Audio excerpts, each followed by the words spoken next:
latest bombshell to rock the sleepy south coast resort of Farmerton is the mysterious disappearance of dashing young archaeologist Ben Kelly. Meanwhile, the murder of Dr. Wade is yet to be solved, and one or two people are beginning to wonder if Brian Bennett, head of the planning office, really did die of natural causes.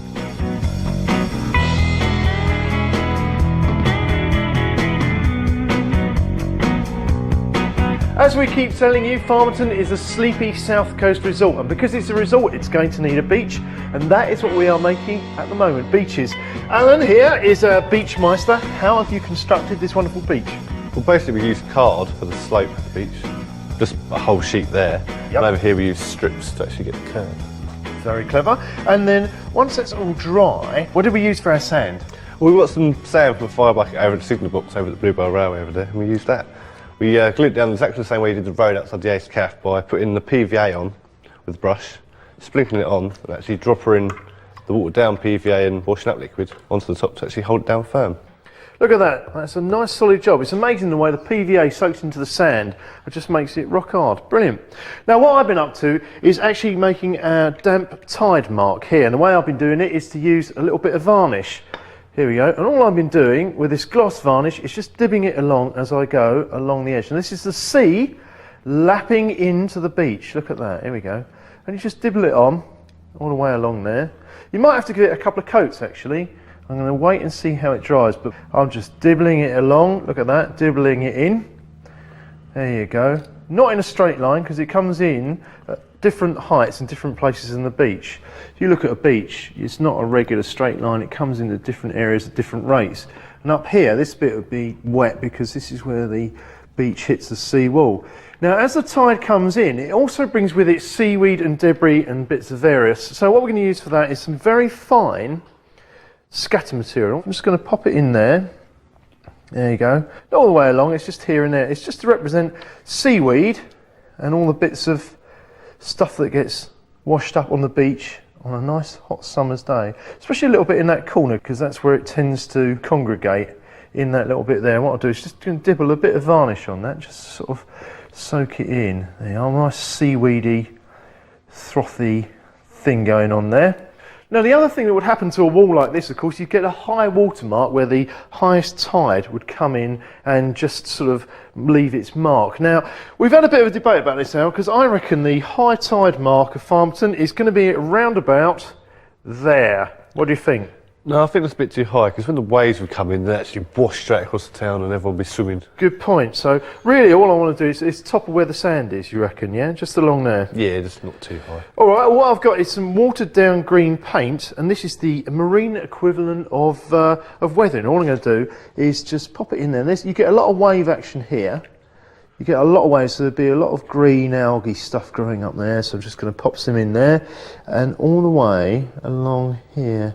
Be a bit careful, otherwise it soaks into the sand. So I'll go along doing that. So I'll finish this off in a bit. Now we're thinking balmy summer's day, everyone down on the beach. What do people take down on the beach with them? That's right, towels. Now, what would you use to make a towel? Exactly, it's what I thought, a bit of paper. So I tried that. Look at this. I'll pop this down here. This is one I cut out a bit of paper and painted it, well, red. Doesn't really work. It looks like Anne Widdecombe's surfboard, bless it. It's too stiff and it's too bright, so we need a subtle effect. Alan, you managed to crack this. Now, what technique did you use? Well, I used toilet roll, cut into the right size and just dribbled on with really watered down acrylic. But there's a trick to it, isn't there? Because if you try and do it, as I have done, it just disappears into a horrible squidgy mess. So what's the tip? What's the hot tip behind this? Basically you've got to try and at least pin it down at least two corners just so it doesn't move when you actually do it, otherwise... Show me how you do it, right. Oh Beachmeister, sir. Right. Now that's just ordinary watered down acrylic paint, Yeah, it's just ordinary watered down acrylic paint. And all you're going to do is dibble it on there. I see what you mean about having to glue it down. If you don't glue it down, that's going to be all over the place, isn't it? It is a bit of a mare, but it is a very, very effective way of doing it. Look at that, brilliant. Okay, that's very good. Now, how did you make that windbreak? Because that looks very, very fiddly thing to me. Basically, just cut a strip of paper up, really well, thin, really thin card, and actually cut it into sort of rectangles, and glue it together with bits of wire in between. That looks like a fiddly thing. It was really fiddly. Right, now what other things would we see at the beach? I mean, this lad here, the old geezer, I think he's going to head off down the beach for a quick swim because he's very, very hot. And if he's not a candidate for a heart attack, I don't know what is. So what we need is a life ring, and that's what we've got here. These are actually white metal castings. You get 2 or 3 in a pack. They cost a couple of quid. The ring is actually a separate item there. And Brian's outside painting one up. So we await the results with bated breath. I recently visited Peakorama, who have a permanent model railway exhibition near Seaton in Devon. I met the man in charge, Michael Pritchard, who showed me their layouts, designed to give people ideas they can use at home. We have a loft extension railway here, but we have here a station depicting a preservation society, and we've based it on Cranmore, which is part of the East Somerset Railway. The idea of this is that the operator would stand in the middle, but he can only see one side or one aspect of the railway at a time. So he can actually invite a train or get a train to run into the distance, although it's just behind him. And then that tunnel links through to the other side of this, the bigger loft conversion. Yes, this is the larger loft conversion. It's about 18-20 feet long by sort of 8 feet wide. So is this a freelance model? Is it based on anything in particular, any particular area? Well, it is really freelance. The real thing is there's lots and lots of trains, lots of Again, lots here. of stuff happening Yeah, all together. Michael is also responsible for the magazines Railway Modeller and Continental Modeller, and he's seen a fair few layouts in his time. This is what we refer to as the bedroom model railway. Hence the little Hence the bed there, but it's above full furniture height. So it's an ideal sort of location for a model in a very confined space. This is an HO layout, Postdorf it's called, a German scene. And you've got the spiral. The spiral is to sort of elevate trains or to illustrate how in fact you can raise the trains easily up in a confined space again. And you've got another one that caught my eye around the corner as well. Yes. So Michael, this is a HO 1 metre scale, and that's HO narrow gauge. Is that right? Yes, it can be confusing, but it's actually HO scale, which is 3.5 millimetres a foot. And here we're representing metre gauge. Now, where's this set? We've based our scene on a Swiss scene. So this is mostly kit modelling, isn't it? I mean, these aren't scratch built. Yeah, the beauty, I think, of a lot of the German and other model railway manufacturers, the quality is so brilliant, so fine, that you can actually buy a kit, take it out the box and assemble it. And it's pretty much set. And it's pretty well much set, and that applies not just to the locomotives and the wagons and the coaches, but also all the buildings, as you say here. So this is another continental layout, very different. This is scratch built, isn't it? That's correct. This is a Spanish scene. Catalonia. Catalonia, that's correct. And it was a model railway that's been on the exhibition circuit for many, many years. And we purchased it from David and Shirley Rowe, who live, in fact, quite locally to us. And Shirley's done pretty well all the work here on the construction side, built all the houses, all the scenes you see individually. It is fantastically intricate. You go through a whole day sequence in about 6 minutes or thereabouts. With the lighting changes. And here comes the double decker, and to me, that's utterly mental. But, you know, I mean, it's a fascinating, I've never ever seen anything like it. Yeah, but it's correct. But there you go, it's a lovely little scene, and it looks the part, and it is real. I'll tell you what, it's my favourite. I love it.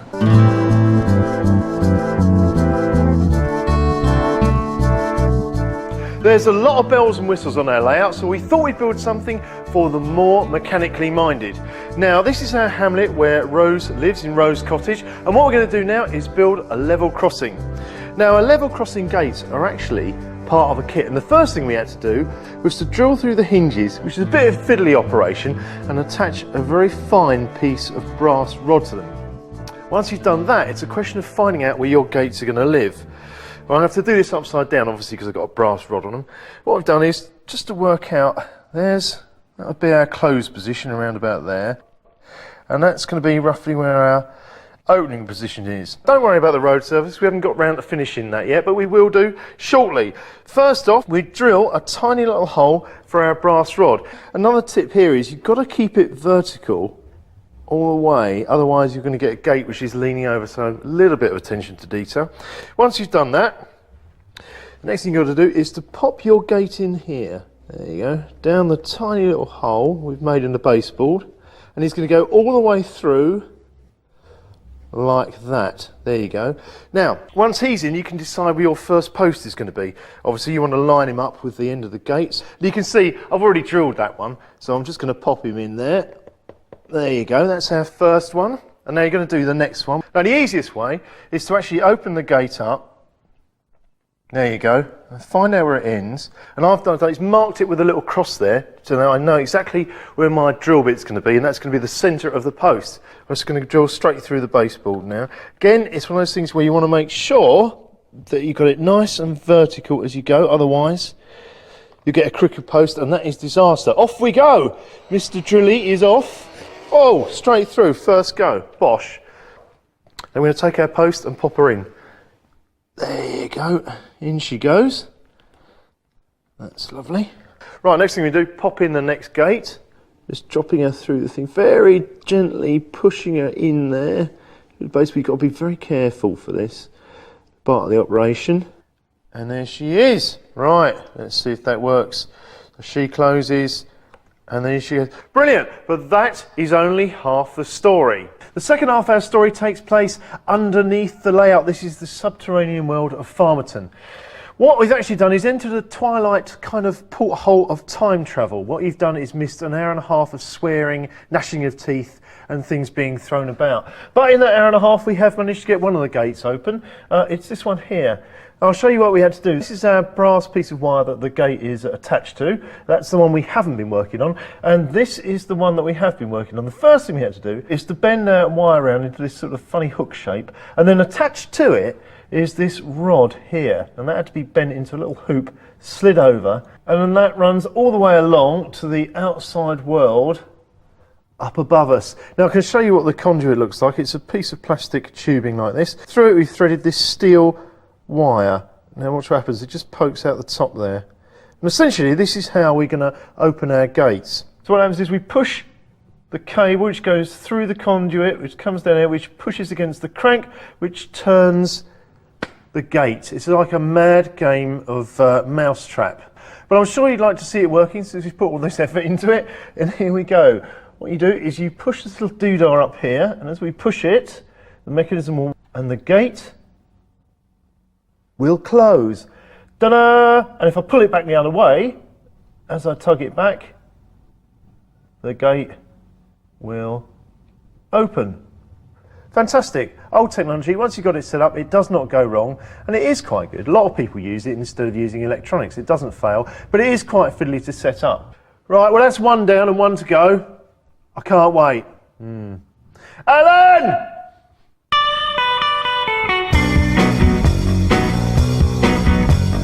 It turns out that our mysterious nocturnal signaller is none other than Noel Barker, owner of the local scrapyard.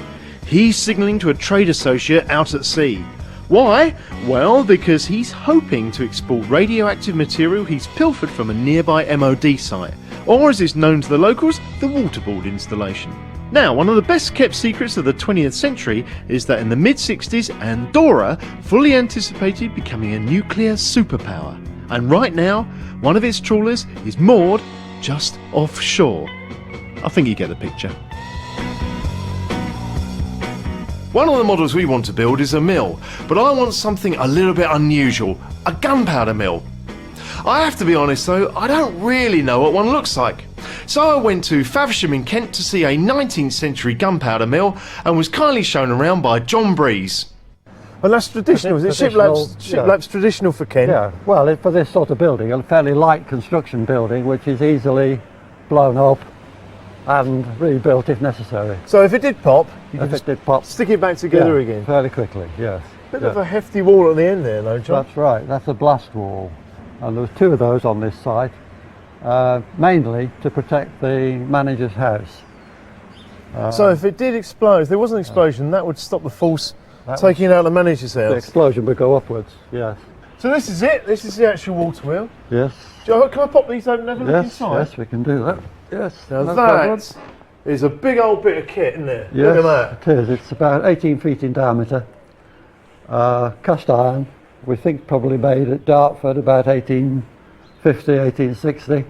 This is the view of from the water wheel. The water wheel is through there, and the power comes through on the spindle, on the pit wheel, Yeah, up to onto here. the wallower, and that makes the wallower in contact with the So that crown drops wheel. that drops us down onto Yeah, that crown onto the wheel. crown wheel. Now this is all wood, isn't it? That's wood. Why is yes, that wood and then? this is iron. This is cast iron. Yeah. The wood is because we don't want iron against iron. We don't want to produce sparks close to where we're mixing. No, that'd be a bad thing. And this is our rollers. These are the millstones. Yes, yeah. Edge runners. These are called. Edge runners. Edge runners. Yes. So what because happens here? well, this is a big mixing bowl, and we've put the components of the gunpowder with about 10% water in here to make a paste. So the wheels come round and roll the paste out like rolling pastry and incorporating them into this paste. So John, how much was this process a day? Probably 2 loads a day. So what would be a load be? About half a hundredweight, 56 pounds. 32-pound naval cannon would Takes one load. So you don't Yeah. get much for your 12 hours, do you? No, but on this site, you see, we have 4 mills. All trundling So along. that's 8. Yeah, times that. Yes. And then you get in somewhere. There's another reason for coming here, and that is they have a model that I really want to see. Now, what scale is this? It's a 1/8 scale model, and if you wanted to just pretend the water was turning the water So that wheel, would be all you turning could do around. that. And the water wheel is connected to the pit wheel, the drive wheel, which is connected to the wallower, which is this one here. That big chat up And there. then it's connected to the crown wheel, which is the white one here with the wooden pegs on. This is a fantastic model, John. It's a 1/8 scale model. It's got the right number of paddles, it's got the right number of teeth, it's got the right number of wooden pegs. This was made where? This is made in This Canada? was made in Canada. So how did they get all the measurements for this? Well, I climbed inside it and up on it and round it and took a lot of photographs and took all the you had- dimensions You and had, sent to them count, over. you had to count all the teeth? I counted all the teeth, yes.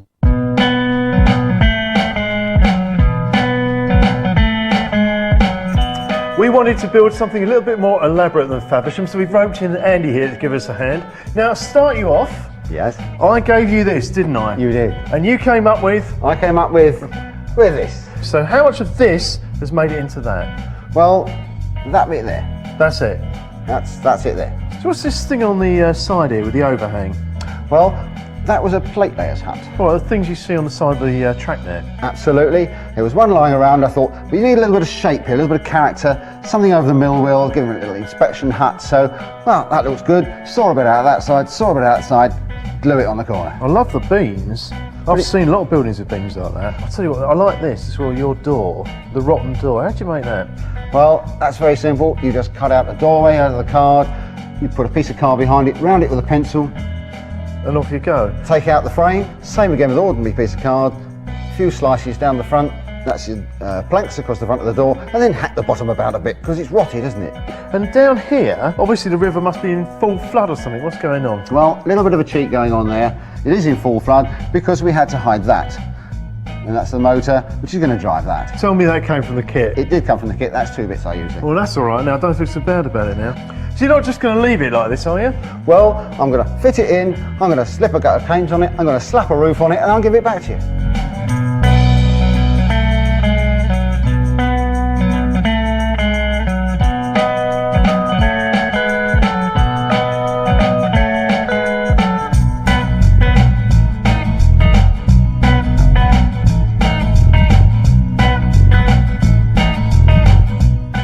Tony, we're at the rear of the layout now, and it looks like a nightmare of marshalling yards. Very complicated. Where did you get the idea for this? The whole concept is basically very, very simple. It's watching the trains go round. No complicated stations, nothing like that. Just 2 tracks going into 4, going into a tunnel. It goes back to my train spotting days, and unashamedly a train spot. I was born just after the war, and I grew up watching steam. And this is based on the East Coast Main Line. That's the London-Edinburgh main line of the ex-LNER and BR Eastern region. The actual location is the top of Stoke Bank in Lincolnshire, where Mallard began its fastest ever run All right, okay. in 1938. Oh, well, this looks like a bit of a nightmare around the back. Oh, this here. is, but this is necessary to feed the simplicity around the front. You look at the scenery out the front, and I think it's fair to say that's not really your main emphasis. This is a it? scenic test track. Really, so the scenery is secondary, isn't it, to your Yes, locomotives? that said though, the tunnel mouth, the bridge and the signal box are accurate models of the actual prototype location. So they're all the real thing? Yes, they're measured up. The idea was mine, but only the idea. 6 of us from Wolverhampton Model Railway Club built it. Now how long did a thing like this take to make? It took us a year. That's very quick, isn't it? It Considering is, very, very quick.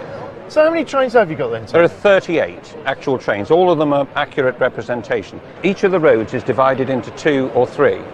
There are 18 roads, so that gives you the 38 trains. Now that's a tiny fraction of the trains you would have seen in real life. We've got all the different types of trains, and every one of the principal locomotives is represented. So this amount of rolling stock, is it all kits, or did you It's scratch mainly, build? some of it's scratch built, most of it's kit built. There's very little of what you would call ready to run. They're mainly built from kits. Some of them we've originated ourselves, made the kits ourselves. One of the manufacturers is one of the group. So we've designed and made the kits just for this. It's great. I mean, we've looked at all sorts of different things since we've been out. Some people are very detailed. They've got little foxes.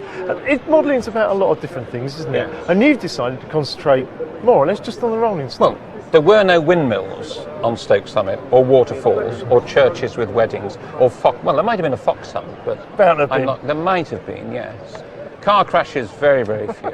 Fairgrounds, that kind of stuff, nothing at all. Abductions? I don't know. Perhaps. It's about watching trains go by, It's isn't a it? time machine.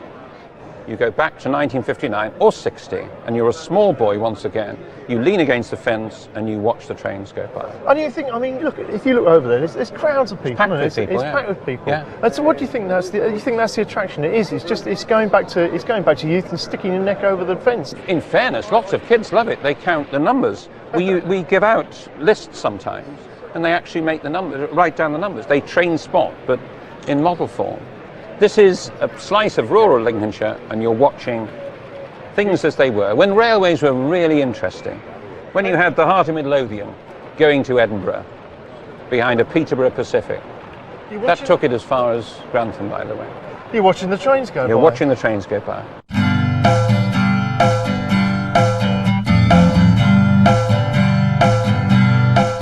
Meanwhile, back in Farmerton, with the archaeologist Ben Kelly still missing, the historical dig has come to a halt. The path now clear, Chubby Riley prepares to bring in the diggers and continue building the road. But suddenly the machines of destruction grind to a shuddering halt. What could have caused such a massive failure? No one seems to know. Well, not quite everyone. By some strange coincidence, Rose is seen cycling away from the area. And what's that in her basket? Is it empty bags of sugar? Oh, she must be making jam. A lot of jam. Well, bless her eyes.